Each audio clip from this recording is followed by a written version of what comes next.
नमस्कार दोस्तों। आज हम डिस्कस करेंगे हमारा नया topic capital budgeting. Capital budgeting, अगर हम इसके नाम को यहाँ पर थोड़ा सा फोकस करें तो हमारे पास जो कैपिटल हमने फाइनेंसिंग डिसीजन से अरेंज करी है, जो अभी तक हमने पढ़ा है हमारे पिछले वीडियोस के अंदर कि कैपिटल का किस तरीके से डिज़ाइन करना चाहिए, कैसा स्ट्रक्चर उसका होना चाहिए, उस कैपिटल की अब हम यहाँ पर बजटिंग कर रहे हैं। You know the meaning of budgeting और बजट।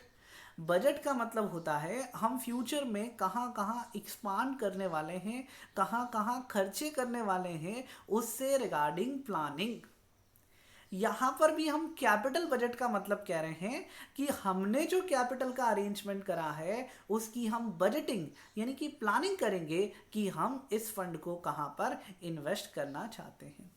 यानी कि हमारे पास में जो आज फंड अवेलेबल है उस फंड को हम फ्यूचर बेनिफिट्स के लिए यहाँ पर इन्वेस्ट करने का डिसीजन ले रहे हैं। कैपिटल बजटिंग को अगर हम सिंपल शब्दों में बात करें तो ये हमारा इन्वेस्टमेंट डिसीजन है। यानी कि हम यहाँ पर ये इन्वेस्ट करने का डिसीजन ले रहे हैं कि हमें अपने मनी का इन्वेस्टमेंट करना चाहिए या फिर नहीं करना चाहिए। अगर हम अपनी मनी को इन्वेस्ट करना चाह रहे हैं तो किस तरीके से उसकी वर्किंग होती है, क्या उसकी रिक्वायरमेंट होती है, क्या उसकी इम्पोर्टेंस होती है, सबसे पहले हम उसे यहाँ पर डिस्कस करेंगे। क्लियर? तो आइए आज की वीडियो में हम इसका मीनिंग और इसकी नीड और इम्पोर्टेंस पर डिस्कशन करते हैं। Capital budgeting is concerned with the allocation of firms' source financial resources among the available opportunities. हमारे पास जो फाइनेंशियल रिसोर्सेस अवेलेबल है उन्हें अवेलेबल अपॉर्चुनिटीज़ के अंदर अलोकेट करना, यानी कि जो भी मनी हमारे पास अवेलेबल है उसे मैं अलोकेट करूं या कहाँ करूं, कैसे करूं, ये सब पार्ट हमारा किसके अंदर कंसर्न होगा? कैपिटल बजटिंग के अंदर। Clear? Capital budgeting refers to the long-term planning for proposed capital outlay and their financing. Capital budgeting may also be defined as the firm's decision to invest its current fund more efficiently in long-term activity in anticipation of an expected flow of future benefits over a series of years. यानी कि आप की points highlight कीजिए, ये हमारे long term planning है। यानी कि यहां हम जब डिसीजन की बात कर रहे हैं तो कौन से डिसीजन की बात कर रहे हैं? Long term investment decision. तो सबसे पहले आप डिसीजन टू इन्वेस्ट को हाईलाइट कर लीजिए, फिर उसके बाद लॉन्ग टर्म एक्टिविटीज को हाईलाइट कर लीजिए और फिर आप फ्यूचर बेनिफिट्स को आप हाईलाइट कर लीजिए। यानी कि हम यहाँ पर लॉन्ग टर्म इन्वेस्टमेंट डिसीजन ले रहे हैं जिससे कि हम फ्यूचर बेनिफिट्स यहाँ पर रियलाइज कर सके। क्लियर? देखिए, the basic features for capital budgeting decisions are: current funds are exchange for future benefits. आज हम पैसा इन्वेस्ट कर रहे हैं ताकि फ्यूचर में हमें फंड का फ्लो मिले। There is an investment in long term activities. यहां पर फ्यूचर का मतलब है लॉन्ग टर्म, लॉन्ग फ्यूचर की बात कर रहे हैं, 5 साल या उससे ज्यादा। The future benefits will occur to the time over a series of years. यहां जब आप इन्वेस्ट करेंगे तो आपको जो बेनिफिट मिलेंगे वो फ्यूचर पीरियड के लिए मिलेंगे। जैसे एक छोटे से एग्जाम्पल से इस पूरी घटना को अपन समझने की कोशिश करते हैं। फॉर एग्जाम्पल, आप कंपनी सेक्रेटरी या फिर चार्टर्ड अकाउंटेंट बन चुके हैं। नाउ अब आप जॉब प्रोफाइल में नहीं जाना चाहते, आप अपना खुद का प्रैक्टिस यहाँ पर स्टार्ट करना चाहते हैं। तो प्रैक्टिस स्टार्ट करना है तो आज आपको अपना पूरा ऑफिस का सेटअप जमाना पड़ेगा। और ये आप कोई 1 महीने या 2 महीने या 6 महीने के लिए प्रैक्टिस करने का सोच रहे हो, ऐसा नहीं है। We are want to do practice for a long term purpose से हम यहाँ पर प्रैक्टिस करने का सोच रहे हैं। तो आज हमें हमारी जेब से कुछ पैसा इन्वेस्ट करना पड़ेगा। क्लियर? और जो आज आप पैसा इन्वेस्ट करेंगे, आपकी मेहनत इन्वेस्ट करेंगे, उससे आपको फ्यूचर में बेनिफिट्स ही बेनिफिट्स मिलेंगे। तो मुद्दा यह है कि मैं प्रैक्टिस स्टार्ट करूं या फिर नहीं करूं, क्योंकि आज आपको कुछ इन्वेस्टमेंट करना पड़ेगा और उनके बेनिफिट्स आपको फ्यूचर में मिलेंगे। And important is short term नहीं है भैया, लॉन्ग टर्म है। क्लियर? तो सोच समझ करके हमें अपना डिसीजन यहां पर लेना होता है। आइए आगे बढ़ते हैं। Need for capital investment. भैया कैपिटल इन्वेस्टमेंट की जरूरत ही क्यों है? भैया बहुत बड़ी जरूरत है यार पैसा इन्वेस्ट करने की, कैपिटल बजटिंग की। देखिए यहाँ कुछ पॉइंट्स हैं, हम उन्हें एक एक करके डिस्कस करते हैं। आप खुद से सोचने बैठोगे तो भी यही पॉइंट्स आपके दिमाग में आएंगे कि भैया मुझे कैपिटल इन्वेस्ट करने की क्या जरूरत है। पहला point, wear and tear of all equipments. पुराने जो इक्विपमेंट हैं उनमें वियर एंड टीयर यूसेस की वजह से उनके अंदर धीरे धीरे गिरावट आती ही है। तो इसलिए हम फिर से कैपिटल के अंदर इन्वेस्टमेंट करना चाहते हैं, यानी कैपिटल असेट एक्वायर करना चाहते हैं। Obsolescence. Clear? Next, variation in product demand necessitating change in the volume of production. Demand increase हो गई भैया हमारे प्रोडक्ट की, तो अकॉर्डिंगली हमें वॉल्यूम ऑफ प्रोडक्शन इंक्रीज करना पड़ेगा। हमारा मशीन छोटा पड़ रहा है, अब हमें बड़ी मशीन की रिक्वायरमेंट है। तो बड़ी मशीन की रिक्वायरमेंट है तो फिर आपको फर्दर कैपिटल इन्वेस्ट करना पड़ेगा यहाँ पर। Next, product improvement requiring capital addition. Product की क्वालिटी के अंदर आप इंप्रूवमेंट लाना चाहते हैं, तो उस इंप्रूवमेंट के चक्कर में आपको यहाँ पर कैपिटल एडिशन करना पड़ रहा है। एक्सपांशन, आप एरिया वाइज एक्सपांशन कर रहे हैं, प्रोडक्ट वाइज एक्सपांशन कर रहे हैं, तो ऐसे केस के अंदर आपको हो सकता है नए प्लांट्स की और जरूरत पड़ जाए। Change of plant site location change हो जाने की वजह से हमें यहाँ पर वर्किंग करनी पड़े। डाइवर्सिफिकेशन, क्या मतलब होता है डाइवर्सिफिकेशन का? हम एक से ज़्यादा तरीके के बिजनेस के अंदर अगर इन्वेस्ट कर रहे हैं तो उसे हम डाइवर्सिफिकेशन कहते हैं। तो उस डाइवर्सिफिकेशन के चक्कर में हमारे यहाँ पर कैपिटल इन्वेस्टमेंट की ज़रूरत पड़ सकती है। Productivity improvement.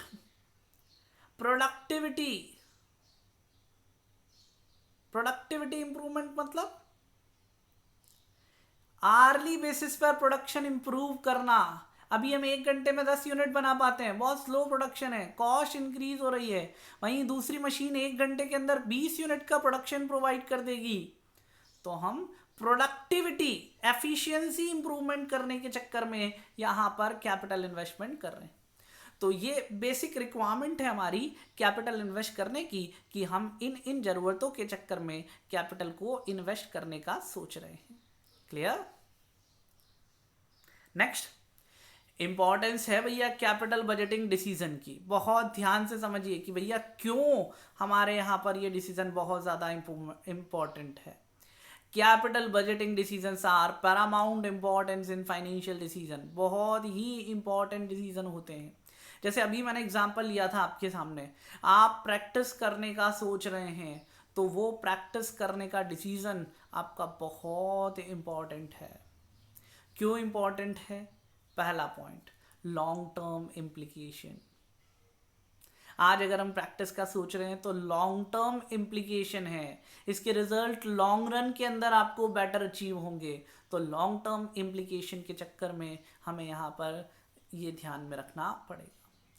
Involvement of large amount of fund, बहुत लार्ज अमाउंट यहाँ पर इन्वॉल्व होता है।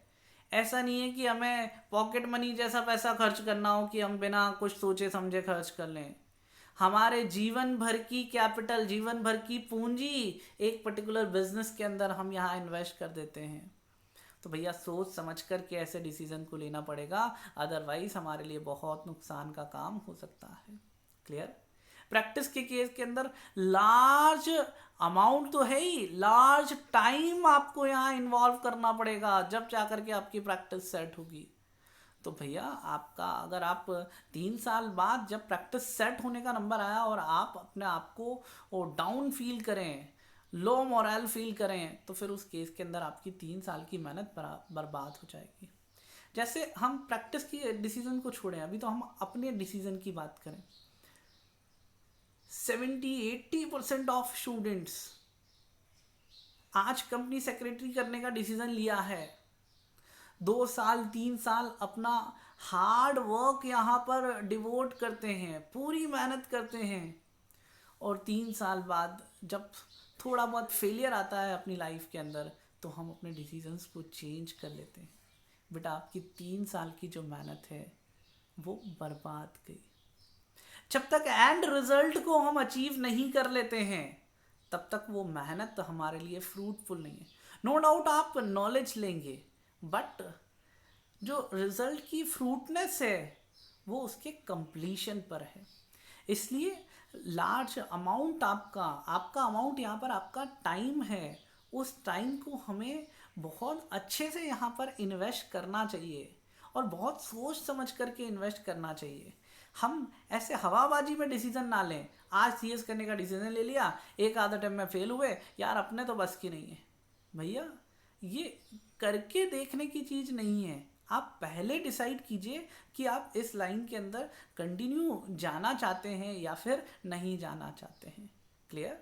बहुत सारे ऑप्शंस हैं आपके पास में ये चेक करने के लिए कि आप इसके लिए कैपेबल है या फिर नहीं है। तो थोड़ा सा सोच समझ करके डिसीजन लें, क्योंकि इसका लॉन्ग टर्म इम्प्लीकेशन होगा आपके लाइफ में, और आप अपना एक लार्ज टाइम फंड यहाँ इन्वेस्ट कर रहे हैं। तो कैपिटल बजटिंग भी ऐसा ही है बेटा, लॉन्ग टर्म इम्प्लीकेशन होते हैं। हम यहाँ पर large amount of fund involve करते हैं। इरिवर्सिबल डिसीजन, ऐसे डिसीजंस को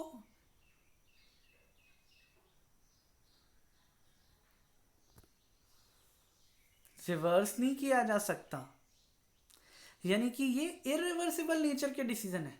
भैया आप एक बार जो अगर आपने डिसीजन लिया तो उससे चेंज करा नहीं जा सकता, ऐसा ही कह रहे हैं। क्यों कह रहे हैं बेटा ऐसा?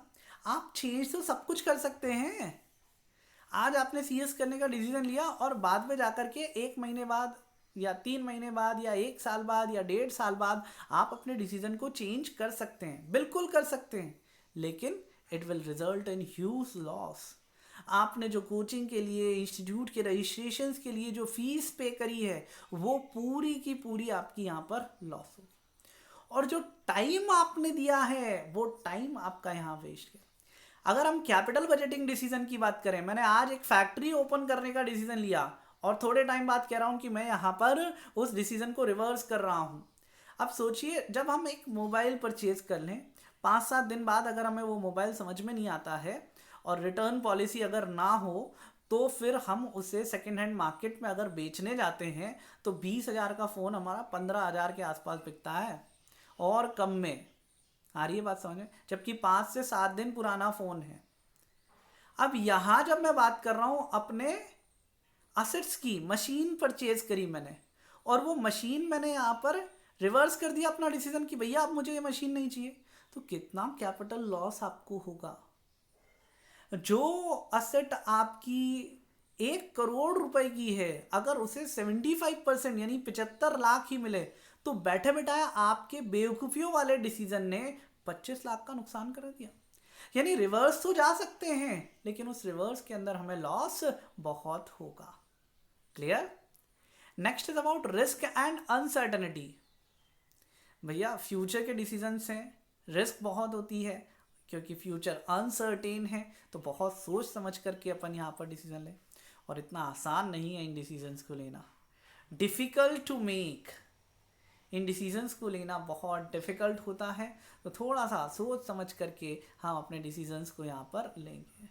तो in short capital budgeting decisions के लॉन्ग टर्म इम्पैक्ट होते हैं, fuse amount of fund involve होता है, रिस्क और अनसर्टनिटी रहती है, डिफ़िकल्ट होता है, और इम्पॉर्टेंट रिवर्स करेंगे तो बहुत ह्यूज लॉस हमें यहाँ पर बियर करना पड़ सकता है।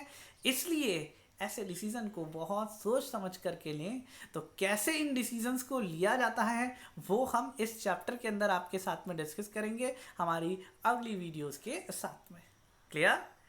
थैंक यू वेरी मच बेटा, मिलते हैं अगली वीडियो में।